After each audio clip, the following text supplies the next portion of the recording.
Excuse me, sir. Yeah, welcome. Sir, welcome. Sir, I request you to add two students. They are not in the class, it seems. Please add them. I'll tell you the mail IDs. Have you please text me the mail IDs. Type down and text it on the message box Sure, sir. so that I'll add them in the group. It's good, great. Anyone else who wants to join the class? Sir, I have posted the email in the chat box.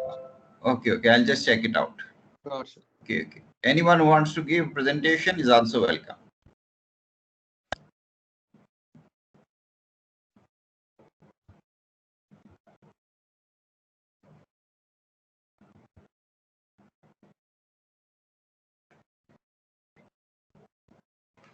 Coming back to our discussion of value, ethics, and governance.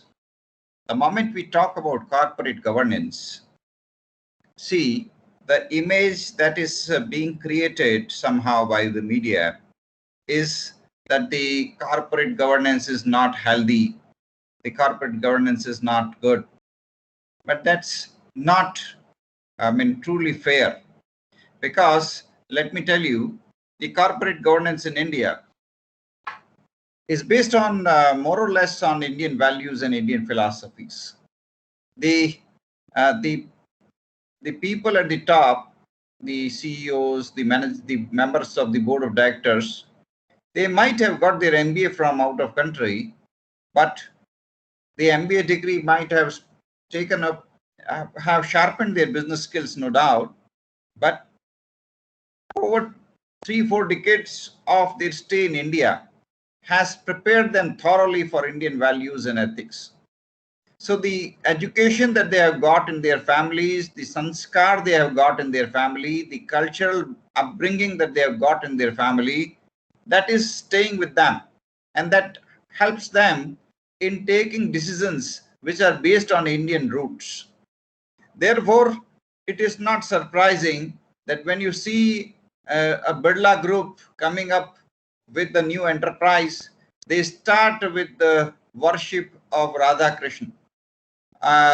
And this is not just with, I'm not talking about Birla Group alone, I'm talking about all Indian traditional houses.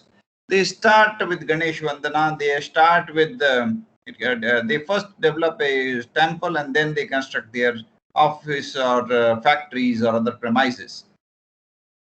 Now, it is not just a question of religion, it's a question of beliefs that whatever you're doing under the patronage of the universal forces.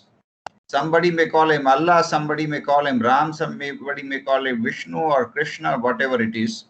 But the belief that whatever you're doing for the universe. And whatever is your effort, you just want to submit that again to the God Almighty or the world at large. So the corporate governance is always driven by the basic values that the society holds.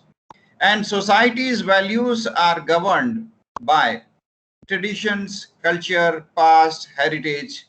Therefore, it is very important for us, all of us, to respect and recognize and understand and appreciate our age-old traditions, heritage, culture, values, because they help us. They are there as roots. Whether we recognize them or not, whether we approve them or not, they are part of our roots. And they are passed from generation to generation, from mother to child, from child to next generation. These traditions have been continuing. Our formal education system has tried to discard them, tried to question them, has tried to remove them, but it has not been successful in all these efforts. The age-old rituals, age-old practices still hold, and the basic belief is the fundamental belief of Indian psyche. Therefore, when we talk about Indian mind, we are talking about Indian culture, Indian ethos, Indian heritage, and we should be proud of it.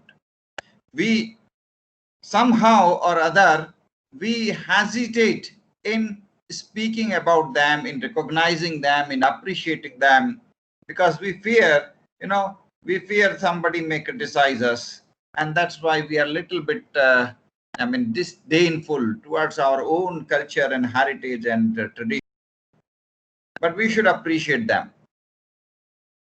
The most important thing is to recognize the Indian respect for universe, Indian respect for the green world, vegetarianism, Indian respect for karuna, for love and affection towards other living beings. These must be appreciated because they can help tremendously the entire world in creating the new ecosystem. The world need new economic planning, new vision, new thinking, and the world does not have all those things. So everyone can contribute, and definitely Indian heritage, Indian culture, and Indian traditions and Indian knowledge base can help a great deal. Everyone recognizes that the present economic development model is disastrous. It is taking us towards a disaster, a certain disaster. If you don't believe on me, believe on the facts that the scientists are giving. Scientists are saying that if the temperature of the earth continues to rise with this pace, after next 100 years, life will be very difficult on Mother Earth. So this is what scientists are predicting. And who is responsible for it? Ask the scientists again. They'll tell you it is the modern science and modern progress which is responsible for the present days.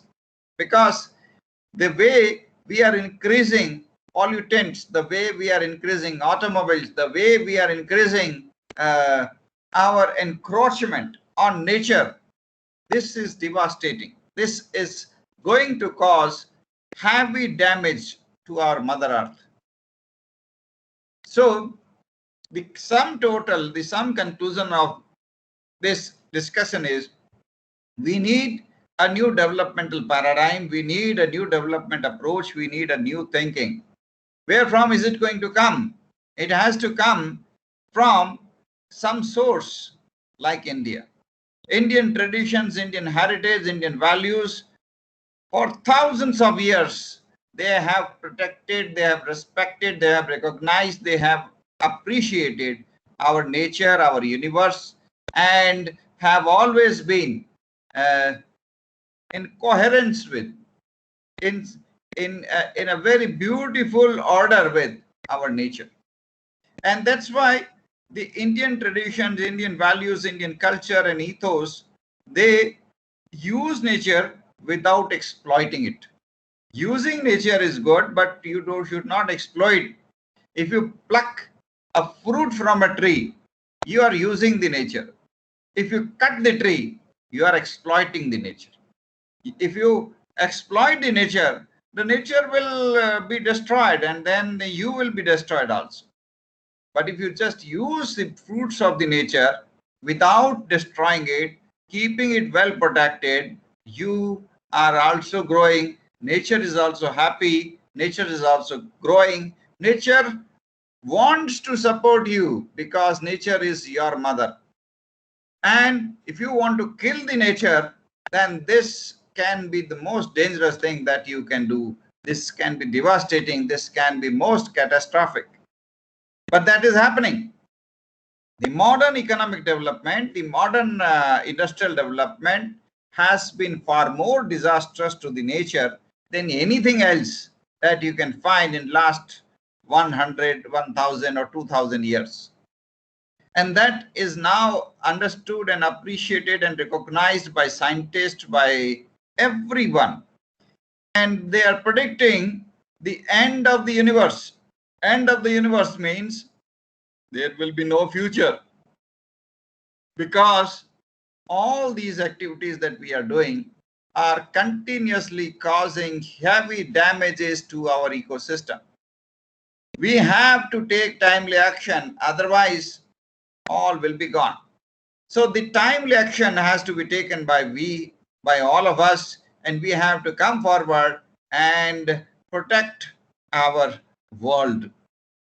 Protection of our world, protection of our ecosystem, protection of our nature, protection of our heritage, protection of our culture and basic values, beliefs should be our top priority. What we find here is that due to over exploitation of nature, we have come to a disastrous condition. And who has created this disastrous? Mankind, the so-called developed mankind. And what is the solution? The solution is again to transform ourselves towards nature, towards being close to nature. So many companies have started adopting environment friendly approaches. This is one good positive measure and we must appreciate. Many companies have started becoming eco-friendly companies. They have completely abandoned all such practices which are causing harm to the environment. They are converting themselves into environment friendly companies. How? They are trying to ensure that there is zero emission of harmful gases in the environment. They are carbon neutral, means if they are emitting carbon, they are also trying to plant more trees. They are trying to absorb the carbon of the environment. So they try to remain carbon neutral. So these activities they are doing, and they are reporting that in their annual reports also.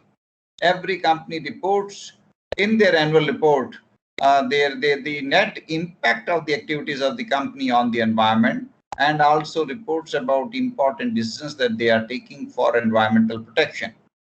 And companies, the corporate governance refers to, as we have discussed, how the company's top management, how the members of the board of directors, how the company CEOs and other people at the top, what is their vision about the company, what is their plan about the company, what they are doing, how they are doing, what is the frequency of their meeting, how active and keen they are, to what extent they are careful about their responsibilities and their duties. For government, probably more to, is the company paying taxes on time? Is the company responsible towards payment of government dues? Fine, that's fine. The companies have to do it, and corporate governance has to look after these things. But more important than that is the existence of the universe itself, is the happiness of the mankind itself. What are you planning to do for that? So if companies in India can come forward and start, right now they are saying that we have adopted this village or that village or that village. If a company can come forward and says, look, we are going to be protector of the traditional knowledge base of this state, that will be a great thing. And India is such a diverse country with so much of rich cultural heritage, traditions, and so much of rich heritage that if 100 companies will come, even then it will be too small number, because the rich heritage, the traditions, the practices, the Indian rich heritage is huge in size, very, very large. And whatever the companies come, they will, if they want to sponsor, the work is tremendous, and government will not do it. Government is doing it partly. Most of the government work, as we have already seen, is more of a bureaucratic work, unless you have great passionate people like in ISRO or some other organizations. We find most of the government employees work more from bureaucratic approach. They are excellent in doing inspectory work, but they don't have the spirit to serve the mankind. They generally work more like inspectors. So we need people to come forward, we need companies to come forward, we need NGOs to come forward for protection of our world, protection of our civilization, and protection of our age-old values, age-old heritage, which is obviously the property of the mankind, right?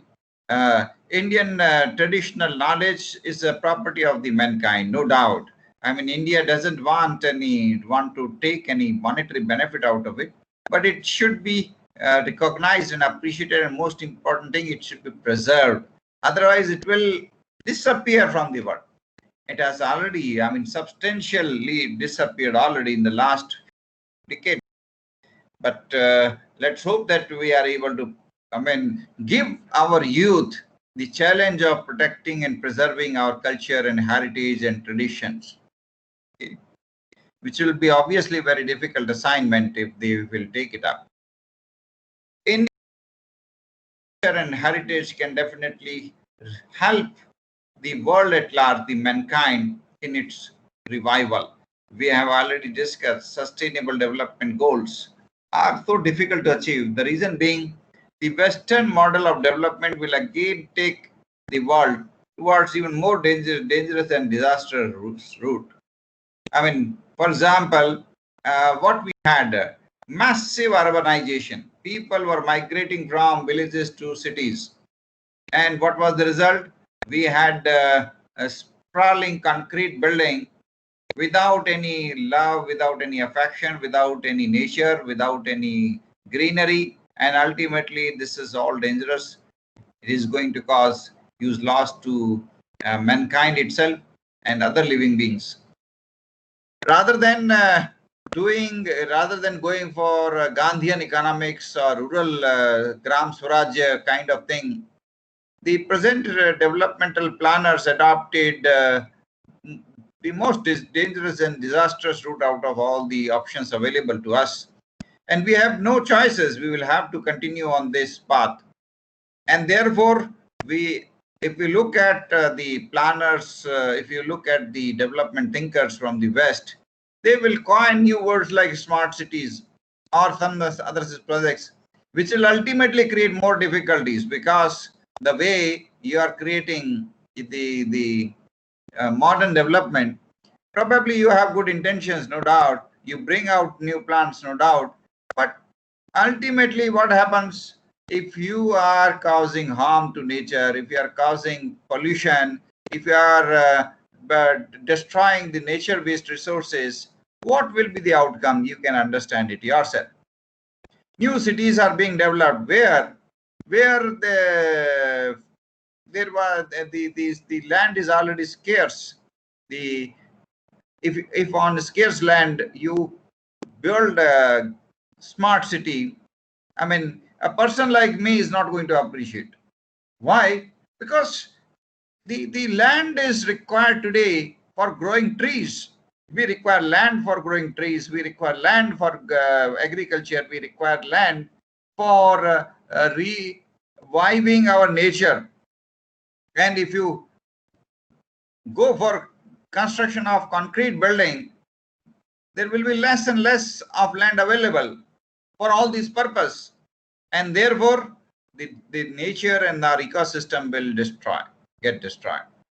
The ideal schools of tomorrow should be the Gurukuls, obviously, because they are close to nature. The children can go and study under shade of tree, and they can appreciate the trees, they can recognize the trees, they can contribute to the development of new trees. They will be close to nature. But that is not happening. And ultimately, the result is, if you are just killing the nature, or if you are training youth to be against nature, how will you grow? This is not possible. Growth of the Western philosophies, the growth which is based on Western model of economic development, has already brought us to a certain disaster. The future is black, bleak. Most certain, something most certain is that after 100 years, the earth will be under major catastrophe because of climate change. This is most certain. And who is responsible? We are responsible for it. And whom will our next generations blame? Obviously, we will be blamed, because our ancestors, they led very simple and down to earth life. They were followers of Gandhiji. They led a life which was positive towards environment. They were living in villages. They were living in a green economy. They were living in circular economy. The word circular economy did not exist, but they were living in circular economy which was already there. The Gram Swaraj, the rural economic model, which we are reading in books today, was in existence in India only a few decades back. But we destroyed all these things. And the modern education is still advocating children to adopt Western developmental model, which is certainly a disastrous model. So the corporate governance needs a transformation. People like you have to take up responsibilities in the years to come very shortly, and you have to play an important role as members of the board of directors. You have to advocate nature-friendly policies. You have to advocate environment-friendly policies. You have to completely turn down all such projects which can be disastrous for the environment. And probably such policies will be appreciated by the future generations also. Because we are already witnessing it, that if there is an organic vegetable or an organic fruit, people are willing to pay a little bit higher for that. Because now people are recognizing that it is important for us to be respectful to the nature and not to be, violent towards nature. At present, we are violent towards nature. We use pesticides, we use chemicals, we use every, nonsense thing just to kill anything that comes in our way. We kill insects, we kill animals, we kill birds, and then there are some people who even eat away anything and everything on this planet.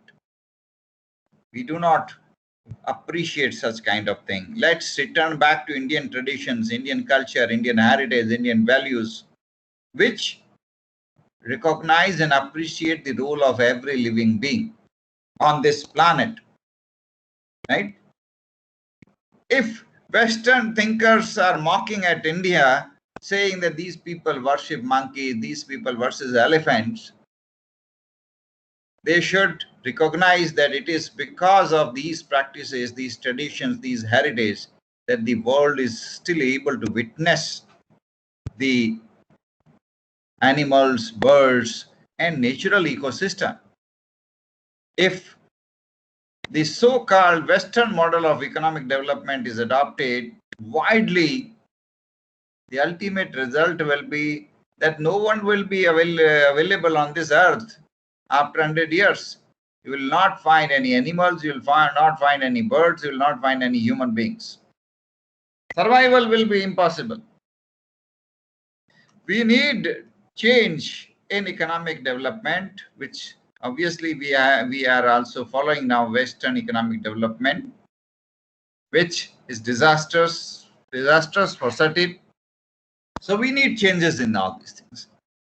We have to speak out against this development model, wherein the results already, you can see it's already there. The glaciers are dying away. The pollution is so heavy. The city life has become hell.